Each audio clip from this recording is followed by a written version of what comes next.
हमने first part के अंदर एसिड एंड बेस इस टॉपिक को डिस्कस किया है। एसिड एंड बेसिस के अंदर में जो एसिड और बेस के 3 कंसेप्ट हैं, Arrhenius concept, Bronsted Lowry concept and Lewis concept, ये पार्ट हमने डिस्कस किया।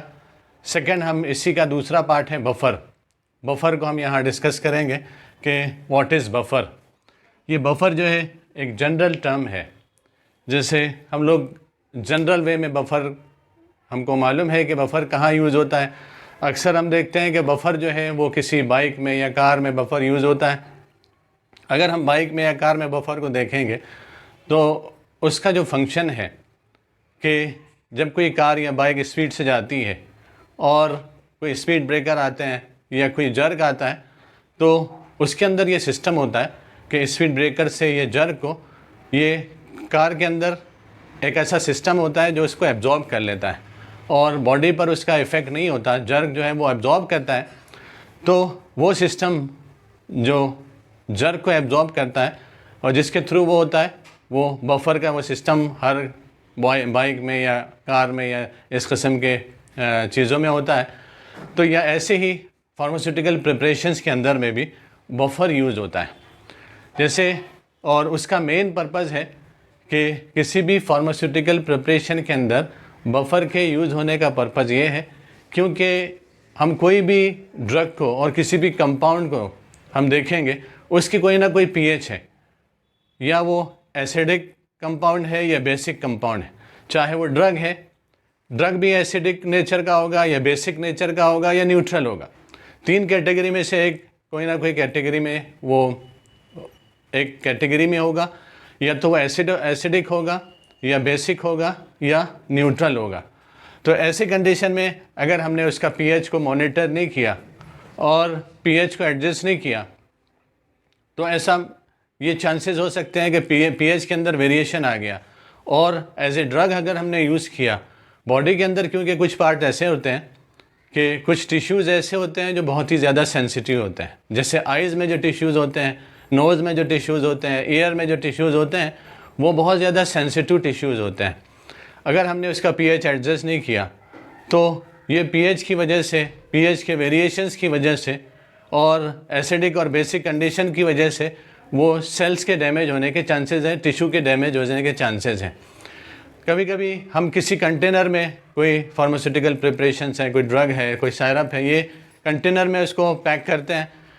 कभी ऐसा होता है वो कंटेनर के कुछ कंपोनेंट्स जो है वो ड्रग के साथ इन्वॉल्व हो जाते हैं, जिसके अंदर पीएच का वेरिएशंस होता है और वो ड्रग जो है वो डिकम्पोज हो जाती है और उसका बॉडी पर साइड इफ़ेक्ट होता है।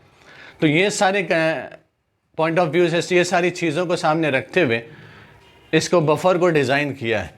बफर का मेन फंक्शन ये है कि पीएच को मेंटेन करके रखना, पीएच को चेंज होने से रोकना। किसी भी अगर फार्मास्यूटिकल प्रिपरेशन है, जैसे आई ड्रॉप है, ईयर ड्रॉप है, इसका जो पर्टिकुलर पीएच है, अगर हमने उसके अंदर बफर सॉल्यूशन ऐड किया तो ये पीएच को मेंटेन करके रखता है, पीएच को मेंटेन करके रखता है। तो यहाँ पर पीएच जो मेंटेन होगी वो बफर सॉल्यूशन के ज़रिए से होगी। तो ये हम इजीली बफर को डिफाइन कर सकते हैं कि buffer solution is the solution which resist changes in pH. Buffer solution is the solution which resists changes in pH on addition of a small amount of acid or base. Buffer solution वो solution है जो pH के change होने को रोकता है on addition of a small amount of acid or base। कि अगर हमने कुछ क्वांटिटी में एसिड को ऐड किया या कुछ क्वांटिटी में बेस को ऐड किया, तो बफर के अंदर ये कैपेसिटी होती है कि वो pH के चेंज होने को रोकेगा, यानी pH को एक फिक्स pH पर मेंटेन करेगा। ये जिसकी वजह से ये एडवांटेज है कि पीएच चेंज नहीं होगा तो प्रोडक्ट जो है, जो भी प्रोडक्ट हमने मैन्युफैक्चर किया है, वो प्रोडक्ट जो है वो स्टेबल होगा और उसके अंदर कंपाउंड्स के अंदर, ड्रग के अंदर वो प्रॉपर्टी बाकी रहेगी जिस पर्पस से वो डिज़ाइन हुआ है और डेवलप हुआ है। तो यहाँ इजीली हम बफर को एक्सप्लेन कर सकते हैं। Buffer solution is the solution which resist changes in pH, that means H+ ion concentration on addition of a small amount of acid और बेस। के H+ आयन कॉन्सेंट्रेशन के चेंजेस को रोकने वाला ये जो सोल्यूशन है, या पीएच के चेंज होने से रोकने वाला जो सोल्यूशन है, हम उसको बोल सकते हैं it is a buffer solution. तो इस तरीके से हम इजीली किसी भी बफर को डिफाइन कर सकते हैं, बफर सॉल्यूशन को डिफाइन कर सकते हैं कि buffer solution is the solution. Resist की जगह हम प्रिवेंट भी यूज़ कर सकते हैं। Buffer solution is the solution which prevent the changes in pH, which prevent the changes in pH on addition of a small amount of acid or base। अब यहाँ पर हम इसको देखेंगे, एक तो बफर हमने देखा, इसके बाद बफर अलग अलग टाइप्स के बफर हैं। एक दूसरा वर्ड हमारे सामने इम्पॉर्टेंट है कि what is buffer capacity. Buffer capacity क्या है, बफर कैपेसिटी क्या है, इसके एक्सप्लेन करने के लिए हम अगर दो बफर सॉल्यूशन को हमने कंसिडर किया, एक किसी बीकर में हमने एक बफर सॉल्यूशन लिया और दूसरे बीकर में एक बफर सॉल्यूशन लिया, दो बफर सॉल्यूशन लिया जिसकी क्वांटिटी, दोनों बफर सॉल्यूशन की क्वांटिटी हमने 1 लीटर यूज़ किया। 1 लीटर बफर सॉल्यूशन एक बीकर में लिया और 1 लीटर बफर सॉल्यूशन दूसरे बीकर में लिया, और दोनों के पीएच को अगर हमने देखा तो एक बफर सॉल्यूशन का पीएच जो है वो 5 है, 5 पीएच का बफर सॉल्यूशन है, और एक दूसरा बीकर में जो हमने बफर सॉल्यूशन दिया उसका पीएच है वो 8 पीएच का बफर सॉल्यूशन है, 8 पीएच का बफर सॉल्यूशन है। एक बफर सॉल्यूशन 5 पीएच का है और एक बफर सॉल्यूशन 8 पीएच का है, और पीएच का जो बफर का जो वॉल्यूम है वो 1 लीटर है, दोनों भी 1 लीटर बफर सॉल्यूशन हमने लिया। अब बफर कैपेसिटी कैसे हम कंसीडर करेंगे, जैसे आम सेंस में भी हम किसी की कैपेसिटी को चेक करते हैं कि उसके अंदर वो एबिलिटी को देखते हैं कि किसी चीज़ को ग्रास्प करने की और किसी को अडॉप्ट करने की जो एबिलिटी रहती है वो उसकी कैपेसिटी होती है। तो यहाँ हम बफर कैपेसिटी को डिस्कस कर सकते हैं कि अगर हमने कोई भी बफर सॉल्यूशन है, जैसे यहाँ 5 pH बफर सॉल्यूशन है, तो इसके अंदर हम अगर एसिड ऐड कर रहे हैं, हमने देखा बफर सॉल्यूशन वो सॉल्यूशन है जिसमें अगर स्मॉल अमाउंट ऑफ एसिड या small amount of base add करेंगे तो उसकी पीएच के अंदर कोई वेरिएशन और चेंजेस नहीं आएंगे। तो यहाँ हम दोनों बफर सॉल्यूशन में एसिड ऐड कर रहे हैं। सपोज़ हमने अगर 1 ml एसिड ऐड किया जिसका पीएच जो है बफर सॉल्यूशन का 5 है, तो अब इसके 1 ml एसिड ऐड करने के बाद हमने इसका पीएच चेक किया, फॉर एग्जांपल कि इसका पीएच 1 ml चेंज करने के बाद पीएच 5 ही है, फिर हमने 1 ml और ऐड किया तो पीएच के अंदर वेरिएशन नहीं आया, पीएच 5 है।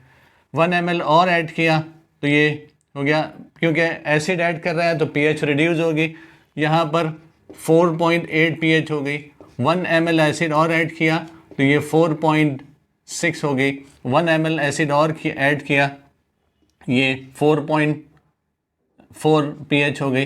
1 ml एसिड और ऐड किया तो ये 4.2 पीएच हो गई। फिर उसके बाद 1 ml हमने एसिड और ऐड किया तो इसकी पीएच 4 हो गई। तो जो बफर सॉल्यूशन की पीएच 5 थी, हमने 4 पीएच तक के लाने के लिए हम इसको अगर काउंट करें 1 ml 2 ml 3 4 5 6 7 ml हमने एसिड ऐड किया। ये बफर सॉल्यूशन जो 1 लीटर की क्वांटिटी का है उसकी पीएच को 1 यूनिट से चेंज करने के लिए 7 ml हमने एसिड ऐड किया। एक बफर सॉल्यूशन है जो 5 pH का बफर है, उसकी pH को 1 यूनिट से, 5 pH थी तो 4 pH तक लाने के लिए, 5 pH का बफर सॉल्यूशन था, उसकी pH को 4 pH तक लाने के लिए हमने 7 ml acid, strong acid for example add किया। ऐसे ही दूसरा बफर सॉल्यूशन हमने लिया जिसकी pH 8 है, यहाँ हम एसिड ऐड कर रहे हैं। हमने एसिड ऐड करते करते करते जब टोटल क्वांटिटी हमने एसिड की ऐड किया तो पता चला कि जो pH 8 pH का जो बफर था, 8 pH का बफर था, उसको 7 pH लाने तक, 7 pH तक लाने के लिए हमको 6 ml एसिड रिक्वायर्ड हुआ। एसिड लगा कि सेकेंड बफर सॉल्यूशन जो था उसके pH को 8 pH से 7 pH करने के लिए हमको 6 ml एसिड रिक्वायर्ड हुआ। पहले बीकर में जो बफर लिया उसमें pH को 1 यूनिट से चेंज करने के लिए 7 ml रिक्वायर्ड हुआ। दूसरे बीकर में जो बफर लिया उसमें उस बफर सॉल्यूशन के pH को 1 यूनिट से चेंज करने के लिए 6 ml एसिड हमको उसमें हमने ऐड किया। तो यहाँ 7 ml ये ज़्यादा एसिड ऐड हुआ ये बफर सोल्यूशन में, और यहाँ कम एसिड ऐड क्यों हुआ है बफर सोल्यूशन में। तो हम बोल सकते हैं कि ये बफर सोल्यूशन जिसकी pH 5 है ये ज़्यादा स्ट्रॉन्ग है, इसकी कैपेसिटी ज़्यादा है as compare to this buffer, कि ये बफर सोल्यूशन की कैपेसिटी ज़्यादा है अगर हमने इसके साथ इसको कंपेयर किया। तो अब यहाँ हम इजीली अब इसकी जगह जो ml की जगह हम अगर इसको स्ट्रॉन्ग एसिड और स्ट्रॉन्ग बेस यूज़ कर रहे हैं और हमने ml की जगह इसको मोल्स कंसिडर किया, moles of strong acid, moles of strong acid. अब इसको एक्सप्लेन इजीली हम कर सकते हैं कि what is buffer capacity, what is buffer capacity. तो इजीली हम इसको एक्सप्लेन कर सकते हैं कि बफर कैपेसिटी क्या है, बफर कैपेसिटी क्या है। यहाँ जैसे हमने देखा कि दो बफर में अलग अलग क्वांटिटी में एसिड यूज़ हुआ, उस बफर की पीएच को 1 यूनिट से चेंज करने के लिए, जिसकी क्वांटिटी जो थी वो 1 लीटर थी। तो अब इसको इजीली हम एक्सप्लेन कर सकते हैं कि number of moles of strong acid, number of moles of strong acid और स्ट्रॉन्ग बेस, यहाँ बेस भी ऐड करेंगे तो ये कैपेसिटी हम चेक कर सकते हैं। तो number of moles of strong acid और number of moles of strong base required to change the pH of 1 liter buffer solution by 1 unit, means 5 to 4. Number of moles of strong acid, number of moles of strong acid or strong base required to change the pH of 1 liter buffer solution by 1 unit is called buffer capacity. उसको बोलते हैं buffer capacity, के किसी भी buffer solution की pH को 1 unit से change करने के लिए जितने number of moles of acid और बेस रिक्वायर्ड है वो उसकी बफर कैपेसिटी है। किसी भी बफर की पीएच को 1 यूनिट से चेंज करने के लिए, 1 लीटर बफर सॉल्यूशन की पीएच को 1 यूनिट से चेंज करने के लिए जितनी क्वांटिटी में एसिड और बेस रिक्वायर्ड है वो उसकी बफर कैपेसिटी है। किसी भी बफर सॉल्यूशन की पीएच को 1 यूनिट से चेंज करने के लिए जितनी क्वांटिटी में एसिड और बेस, जितने मोल्स ऑफ एसिड और बेस, स्ट्रॉन्ग एसिड और बेस के रिक्वायर्ड है वो उसकी बफर कैपेसिटी है। तो number of moles of strong acid और strong base required to change the pH of 1 litre buffer solution by 1 unit is called buffer capacity. उसको बोलते हैं बफर कैपेसिटी। ये बफर कैपेसिटी है। और कभी कभी एग्जाम में पूछता है write the types of buffer, right the types of buffer, कि बफर का क्या टाइप्स है, कितने टाइप्स हैं। तो जैसे हमको मालूम है एक एसिडिक होता है और एक बेसिक है, तो हम बोल सकते हैं there are 2 types of buffer solution. Important, 2 important buffer होते हैं। There are 2 types of buffer solution. Types of buffer solution अगर इसने एग्जामिनेशन में पूछा तो हम इजीली इसको बोल सकते हैं there are 2 types of buffer solution, acidic buffer solution, acidic buffer solution, and second one is basic buffer solution, basic buffer solution। 2 buffer solution है, acidic buffer solution and basic buffer solution. हम अब acidic buffer solution को अगर पूछा what is acidic buffer solution, तो हम simple way में बोल सकते हैं it is a mixture of weak acid. Acidic buffer solution, it is a mixture of weak acid and salt of weak acid. It is a mixture of weak acid and salt of weak acid, कि ये mixture है weak acid का, weak acid and its salt. Acidic buffer solution is a mixture of weak acid and its salt. Acidic buffer solution is a mixture of weak acid and salt of weak acid. Example हम लिख सकते हैं acidic acid CH3COOH and salt of acidic acid CH3COONA, CH3COOH and CH3COONA। तो ये एक example हो गया। ऐसे ही formic acid HCOOH and salt of formic acid HCOONA। ये हम एग्जाम्पल्स इसके अंदर लिख सकते हैं कि एसिडिक बफर सॉल्यूशन ये 2 कंपाउंड्स का मिक्सचर है जिसके अंदर एसिटिक एसिड होता है और सोडियम एसिटेट होता है। ऐसे ही फॉर्मिक एसिड और उसी का सॉल्ट sodium formate. तो acidic buffer solution is a mixture of weak acid and its salt, and basic buffer solution it is a mixture of, अब इसको basic buffer solution देखेंगे तो हम बोल सकते हैं it is a mixture of weak base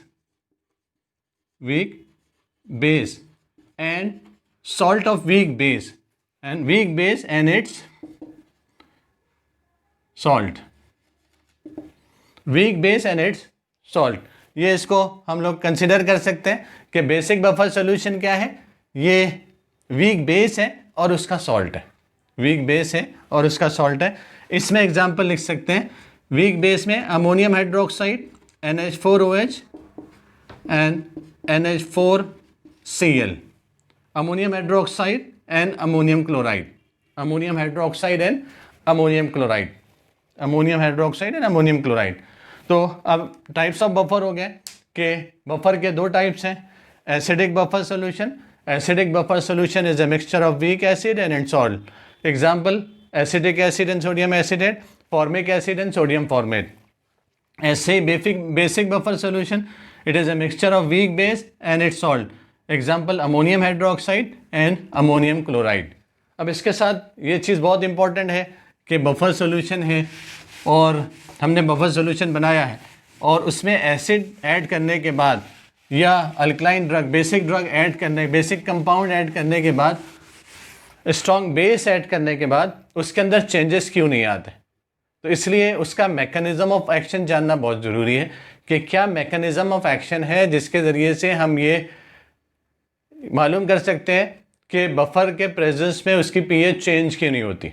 buffer की presence में किसी भी प्रिपरेशन की, फार्मास्यूटिकल प्रिपरेशन की पीएच चेंज क्यों नहीं होती. तो उसके लिए हम इजीली इसको एक्सप्लेन कर सकते हैं mechanism of action of buffer solution. तो हम अगर फर्स्टली हम उसको एक्सप्लेन करेंगे कि mechanism of action of acidic buffer solution, mechanism of action of acidic buffer solution. अगर इसको हमने देखा तो इसमें दो चीज़ है. एसिडिक बफर सॉल्यूशन ये दो चीज़ों का मिक्सचर है, एक एसिडिक एसिड का और दूसरा सोडियम एसिटेट का, एसिडिक एसिड का एंड सोडियम एसिटेट का. अगर हमने इसको सॉल्यूशन में, सॉल्वेंट में डिज़ोल्व किया दोनों को तो बफर सॉल्यूशन फॉर्म होगा.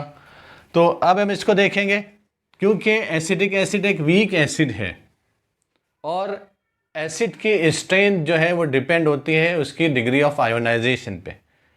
अगर हमने किसी एसिड, कोई एसिड मालूम नहीं कि ये स्ट्रॉन्ग है या स्ट्रॉन्ग एसिड है या वीक है, कोई भी एसिड हमारे पास है और हमको ये आइडेंटिफाई करना है कि ये स्ट्रॉन्ग एसिड है या वीक एसिड है, तो हम इजीली उसके डिग्री ऑफ आयोनाइजेशन के, यानी उसके अंदर कितनी स्ट्रेंथ है आयोनाइज्ड होने की और आयोनिक फॉर्म में कन्वर्ट होने की. अगर ये टोटली आयोनाइज फॉर्म में हो रहा है, आयोनिक फॉर्म में कन्वर्ट हो रहा है, तो समझो कि ये स्ट्रॉन्ग एसिड है. और अगर वो आयोनाइज फॉर्म में नहीं है तो वो वीक एसिड है. और तो क्योंकि ये वीक एसिड है इसलिए ये आयोनाइज फॉर्म में नहीं हो. एसिडिक एसिड वीक एसिड है, ये आयोनाइज फॉर्म में नहीं होगा, होगा भी तो बहुत कम क्वांटिटी में ये आयोनाइज फॉर्म में होगा. तो इसके ज़रिए से एसिटेट आयन फॉर्म होगा और H+ आयन फॉर्म होगा. अब यहाँ पर सोडियम एसिटेट है क्योंकि कोई भी सॉल्ट है, सॉल्ट होगा वो टोटली आयोनाइज फॉर्म में होगा जिसको हम स्ट्रॉन्ग इलेक्ट्रोलाइट भी बोल सकते हैं.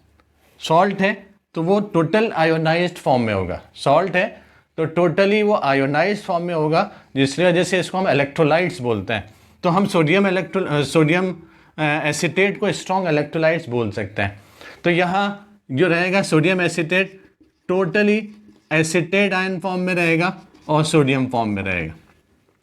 अब हम सॉल्यूशन के अंदर देखेंगे क्योंकि एसिटेट आयन कॉमन है, तो ये एसिटेट आयन जो सोडियम एसिटेट से फॉर्म हुआ है ये एसिटिक एसिड के डिसोसिएशन को प्रिवेंट करेगा. ये बहुत इंपॉर्टेंट है. अगर ये समझ में आ गया तो हम इजीली उसका मैकेनिज्म ऑफ एक्शन किसी भी एसिड और बेस, एसिडिक बफर सॉल्यूशन का और बेसिक बफर सॉल्यूशन का, कि वो कैसे एक्ट करता है और कैसे उसका फंक्शन है, वो इजीली हम समझ सकते हैं. तो यहाँ हमने देखा कि एसिडिक एसिड है, एसिडिक बफर सॉल्यूशन ये मिक्सचर है एसिडिक एसिड का, सोडियम एसिटेट का. क्योंकि एसिडिक एसिड वीक एसिड है तो अगर होगा आयोनाइज तो कम क्वांटिटी में होगा, लेकिन जब हम सोडियम एसीटेट उसमें मिक्स करेंगे सॉल्यूशन में, तो सोडियम एसीटेट जो है वो टोटली आयोनाइज्ड फॉर्म में होगा, क्योंकि ये स्ट्रॉन्ग इलेक्ट्रोलाइट है। तो सॉल्यूशन के अंदर ये एसीटेट आयन क्या है, जो सोडियम एसीटेट से जनरेट हुआ वो एसिटिक एसिड के डिसोसिएशन को, आयोनाइजेशन को रोकेगा। इसकी वजह से सॉल्यूशन में एसिटिक एसिड का कॉन्सेंट्रेशन होगा और एसीटेट आयन का कॉन्सेंट्रेशन ज़्यादा होगा। अब हम इसके अंदर देखेंगे, हमको मालूम है तो इजीली हम फर्स्ट डिस्क्रिप्शन लिख सकते हैं कि acidic buffer solution is a mixture of weak acid and salt of weak acid. Means it is a mixture of acetic acid and sodium acetate. Acetic acid is a weak acid and sodium acetate is strong electrolyte. इसका अगर description हमको देना है तो बहुत easily हम description लिख सकते हैं। अगर हमको ये बात समझ में आ गई तो हम इसको लिख सकते हैं कि acidic buffer solution is a mixture of acetic acid and sodium acetate. Acetic acid is weak acid and sodium acetate is strong electrolyte. So this mixtures contain high concentration of acetate ion and low concentration of H plus ion. Low concentration of H plus ion के जिसकी वजह से acetate ion का concentration solution में ज़्यादा होगा। ये एक हम सेंटेंस इसके अंदर लिख सकते हैं। अब जब एसिड ऐड करेंगे, on addition of a small amount of strong acid, that means we are adding H plus ion और प्रोटॉन के स्ट्रॉन्ग एसिड है तो हम H प्लस आयन ऐड कर रहे हैं, या ऐसा कंपाउंड जो प्रोटॉन डोनेट करता है उसको हम ऐड कर रहे हैं। तो यहाँ पर H प्लस आयन हमने ऐड किया तो ये H plus ion acetate ion के साथ रिएक्शन करेगा, एसिटेट आयन के साथ रिएक्शन करेगा और एसिटिक एसिड फॉर्म करेगा।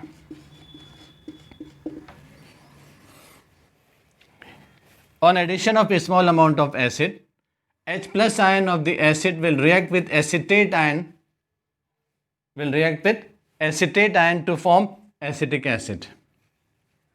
फिर से इस बार इसको, on addition of a small amount of acid, H plus ion of acid will react with acetate ion which is present in the solution and acetic acid will form. This acetic acid already exists in the solution.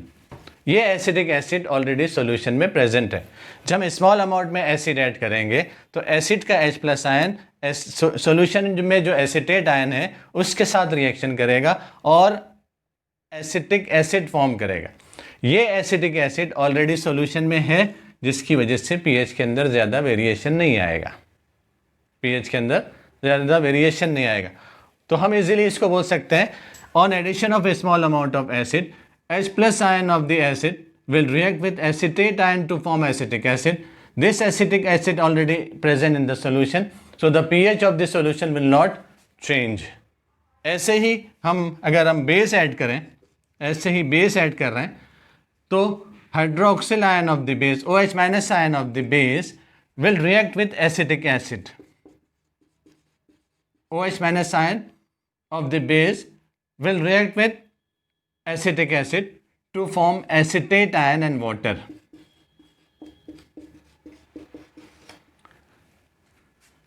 OH minus ion जब हम base add करेंगे तो OH minus ion base का ये acetic acid के साथ reaction करेगा और वाटर फॉर्म करेगा और एसिटेट आयन फॉर्म करेगा। This acetate ion already exists in the solution and the pH of the solution will not change. Easily हम इसको लिख सकते हैं। अब हम ये चारों रिएक्शंस को अगर देखें, ये चारों रिएक्शन ये बहुत इंपॉर्टेंट रिएक्शंस हैं, 1 2 3 4, ये 4 रिएक्शंस हैं। तो हम पूरा डिस्क्रिप्शन इजीली इसको लिख सकते हैं, लर्न कर सकते हैं। सबसे पहले कि acidic buffer solution is a mixture of acidic acid and sodium acetate. Acetic acid is a weak acid and sodium acetate is a strong electrolyte. So the solution contain high concentration of acetate ion. On addition of a small amount of acid, H plus ion of the acid will react with acetate ion to form acetic acid. This acetic acid already exists in the solution and the pH of the solution will not change. Similarly, on addition of base, that means we are adding hydroxyl ion. On addition of a small amount of base, OH minus ion of the base will react with acetic acid. OH minus ion of the base will react with acetic acid to form acetate ion and water.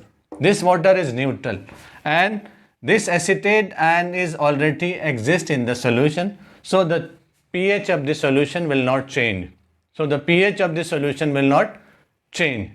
इस तरीके से हम उसका पूरा description लिख सकते हैं acidic buffer solution के मैकेनिज्म का. अगर इसमें पूछा right the mechanism of action of acidic buffer solution, same हम बेसिक बफर सॉल्यूशन का मैकेनिज्म ऑफ एक्शन लिख सकते हैं. बेसिक बफर सॉल्यूशन का मैकेनिज्म ऑफ एक्शन, अगर हमने देखा कि हमने बेसिक बफर सॉल्यूशन लिया, उसमें एसिड और बेस हम ऐड कर रहे हैं, तो हमको मालूम है basic buffer solution it is a mixture of weak base and salt of weak base. It is a mixture of weak base and salt of weak base. Example हमने देखा ammonium hydroxide and ammonium chloride. Ammonium chloride जैसे reaction हमने acidic buffer solution में के mechanism में देखा था, वहाँ सेम रिएक्शंस हम इसमें देख सकते हैं कि it is a mixture of ammonium hydroxide and ammonium chloride. Ammonium hydroxide is a very weak acid.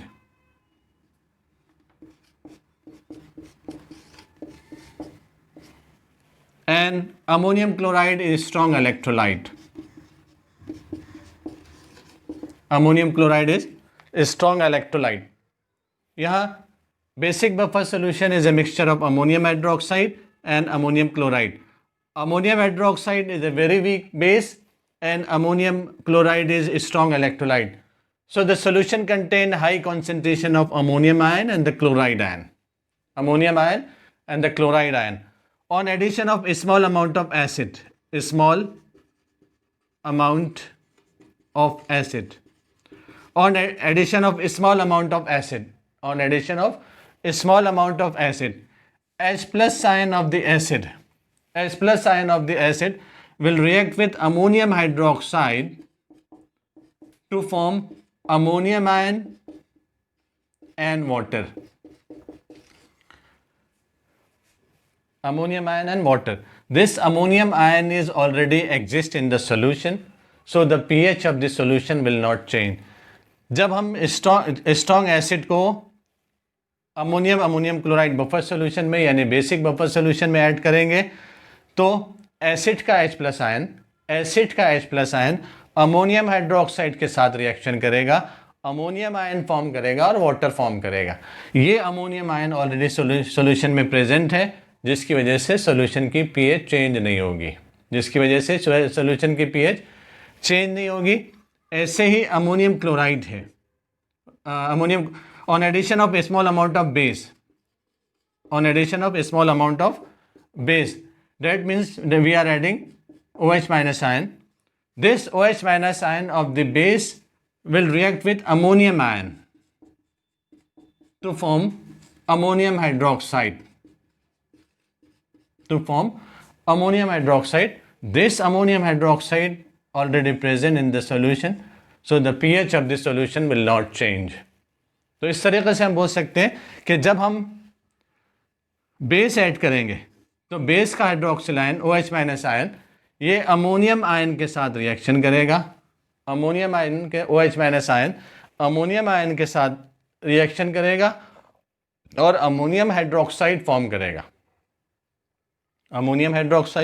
करेगा. और ये अमोनियम हाइड्रोक्साइड ऑलरेडी सॉल्यूशन में है, जिसकी वजह से उसकी पीएच चेंज नहीं होगी.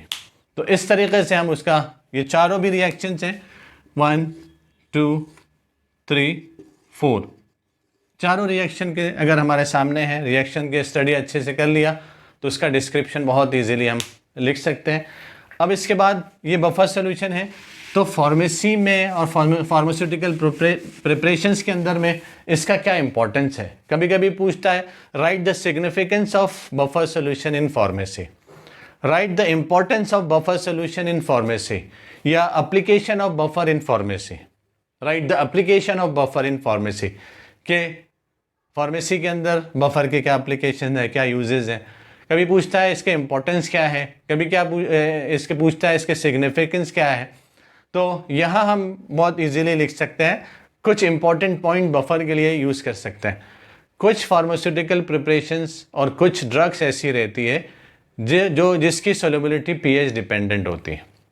कुछ ड्रग ऐसी होती है जिसकी सोल्युबिलिटी पीएच डिपेंडेंट होती है, यानी एक फिक्स पीएच रहेगी तो वो कंपाउंड सोल्यूबल रहेगा किसी भी सॉल्वेंट के अंदर।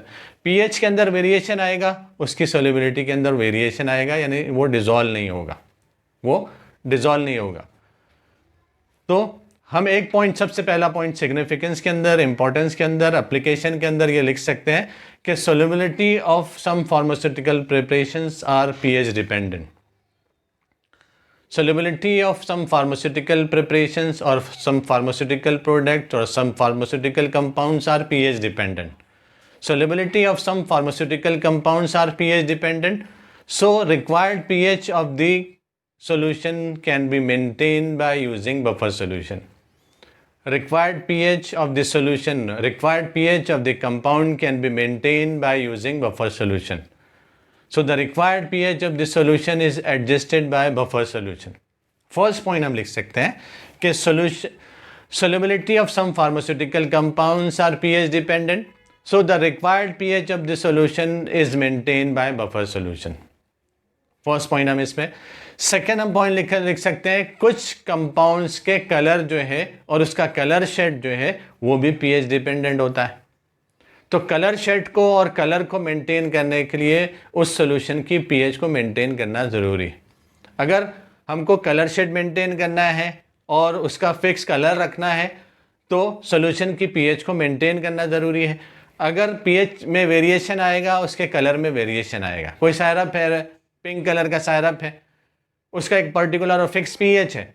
अगर पीएच में वेरिएशन आएगा, उसके कलर शेड में वेरिएशन आएगा और पेशेंट का जो इम्प्रेशन होगा कि यार ये कलर शेड चेंज हो गया, पता नहीं स्टेबल कंपाउंड है नहीं है, स्टेबल ड्रग है नहीं है, तो वो चीज़ माइंड में जो पेशेंट के आती है वो कलर के वेरिएशंस के अंदर आ सकती है। तो अगर इसकी पीएच मेंटेन रही तो कलर शेड मेंटेन होगा, सही कलर मेंटेन होगा। एग्जाम्पल है, colour of some synthetic compounds is also pH dependent. तो सेकेंड पॉइंट हम लिख सकते हैं, colour of some synthetic compounds is pH dependent.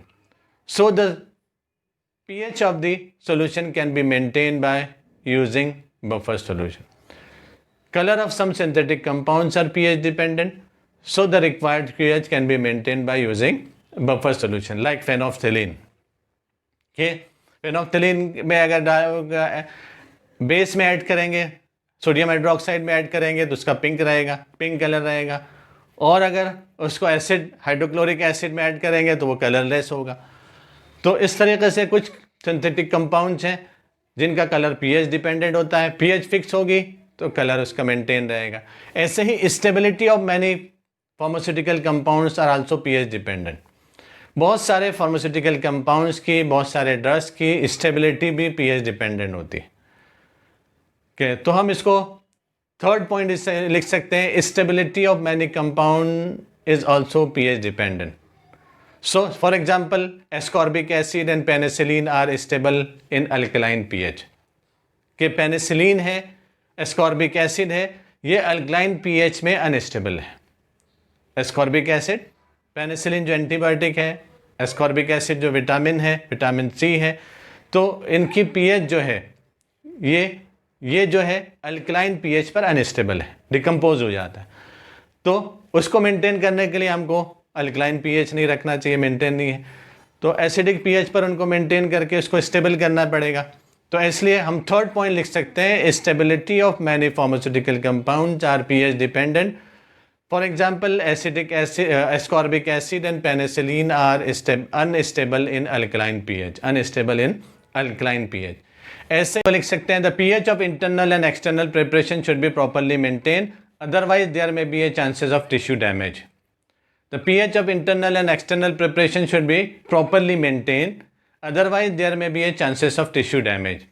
The pH of internal and external preparation should be maintained, otherwise there may be a chances of tissue damage. कि कुछ internal preparations होते हैं, कुछ external preparation होते हैं जिसकी pH को maintain करना ज़रूरी है। जैसे मैंने एक एग्जांपल बताया था, आई ड्रॉप्स हैं, ईयर ड्रॉप्स हैं, इनकी पीएच को मेंटेन करना ज़रूरी है, वरना वो टिश्यू को डैमेज कर देते हैं। ऐसे ही एक पॉइंट लिख सकते हैं, pH of sulphur drug should be alkaline, कि सल्फर ड्रग की पीएच अल्कलाइन है क्योंकि वो अल्कलाइन पीएच पर ही सोल्यूबल है। अगर एसिडिक पीएच होगी तो उसकी सोल्युबिलिटी कम हो जाएगी और क्रिस्टल्स फॉर्म हो जाएंगे। अगर हमने सल्फर ड्रग को लिया, इंटरनली यूज़ किया और उसमें बफर सोल्यूशन ऐड नहीं किया, तो अंदर जाने के बाद अगर एसिडिक इन्वायरमेंट उनको मिला, एसिडिक इन्वायरमेंट सल्फर ड्रग को, कि हमने अल्कलाइन पीएच पर इसको डिजोल्व किया था और हमने जब सल्फर ड्रग को यूज़ किया तो अंदर का इन्वायरमेंट एसिडिक था, यूरिन जो था वो एसिडिक था इन्फेक्शन की वजह से, और क्योंकि हमने मेंटेन नहीं किया तो किडनी में जाने के बाद उसको अल्कलाइन एसिडिक इन्वायरमेंट मिला, वहाँ उसके क्रिस्टल्स फॉर्म हो गए, जिसकी वजह से किडनी के डैमेज होने के चांसेस हो सकते हैं। तो pH of sulphur drug should be alkaline, otherwise it may damage kidney. PH of sulphur drug should be alkaline, otherwise it may damage kidney. ऐसे ही citric acid is used to stabilise the milk of magnesia. Milk of magnesia को stabilise करना है, इसकी stability को maintain करना है, तो हमको सिट्रिक एसिड यूज करना पड़ेगा। ऐसे ही growth of bacteria and some organism can be prevented by controlling the pH of the compound. कि बैक्टीरिया और ऑर्गेनिजम्स की ग्रोथ को अगर प्रिवेंट करना है तो इसकी पीएच को मेंटेन करना जरूरी है। तो एक पॉइंट ये लिख सकते हैं, growth of bacteria and some organisms can be prevented by using और कंट्रोलिंग द पीएच। तो ये इंपॉर्टेंट पॉइंट्स हैं जो हम उसके अंदर लिख सकते हैं। पहला पॉइंट हम सोल्युबिलिटी लिख सकते हैं, solubility of some compounds are pH dependent, so it can be maintained by using buffer solution. Color of some synthetic compound is also pH dependent. And third point लिख सकते हैं, stability of many compounds also pH dependent, like ascorbic acid and penicillin are unstable in alkaline pH. ऐसे ही the pH of internal and external preparation should be properly maintained, otherwise there may be a chances of tissue damage. इस तरीके से pH of sulfur drug should be alkaline, otherwise it may damage kidney. ऐसे citric acid is used to stabilise the milk of magnesia. ऐसे growth of some bacteria and other organisms can be prevented by controlling the pH of the solution. के organisms की growth को हम prevent कर सकते हैं pH को control करके। इस तरीके से हम उसके इम्पोर्टेंस को लिख सकते हैं। कभी कभी पूछता है, write the composition of some official buffer solution, कि कुछ ऑफिशियल बफर सोल्यूशन है जिसके कंपोजिशन पूछता है, या right the name of official buffer solution. Right the name of official buffer solution, तो हम इसको लिख सकते हैं hydrochloric acid buffer solution, hydrochloric acid buffer solution, जिसका पीएच है 1.2। पीएच जो है वो 1.2 है। तो इसके अंदर अगर इसका कंपोजिशन देखेंगे तो इसके hydrochloric acid buffer solution pH 1.2, अगर इसका कंपोजिशन देखेंगे तो इसके अंदर 50 ml, इसके अंदर 50 ml 0.2 molar 50 ml 0.2 molar potassium chloride,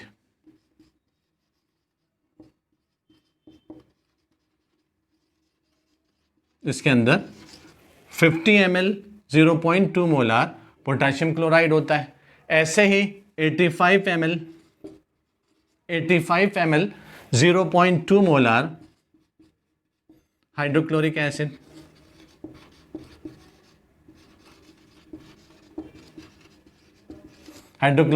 होता है। And water quantity up to QS लिख सकते हैं, quantity sufficient up to 1000 ml, quantity sufficient up to 200 ml, quantity sufficient up to 200 ml।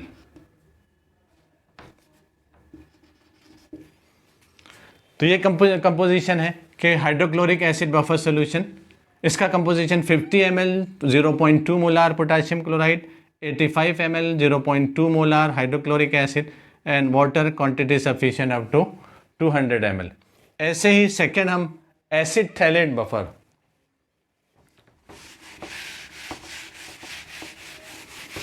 Second buffer अगर हम देखेंगे तो acid phthalate acid phthalate buffer. तो इसके अंदर देखेंगे एसिड,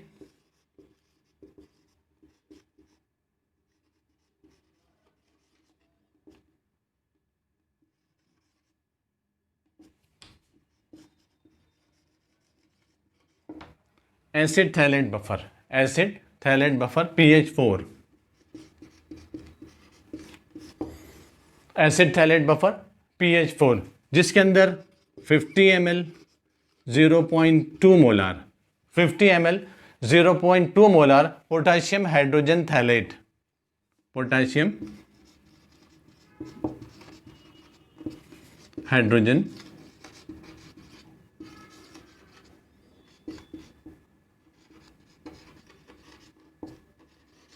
थैलेट होता है। 50 ml 0.2 molar potassium hydrogen phthalate. और इसमें एक और कंटेंट है कि 150 ml 0.2 मोलार हाइड्रोक्लोरिक एसिड,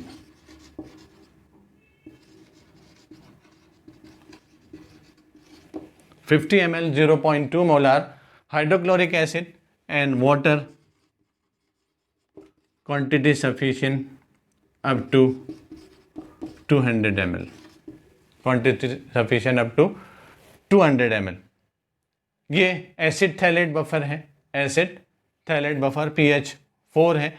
ऐसे ही एक दूसरा बफर हम कंसिडर कर सकते हैं phosphate buffer, phosphate buffer phosphate buffer pH7,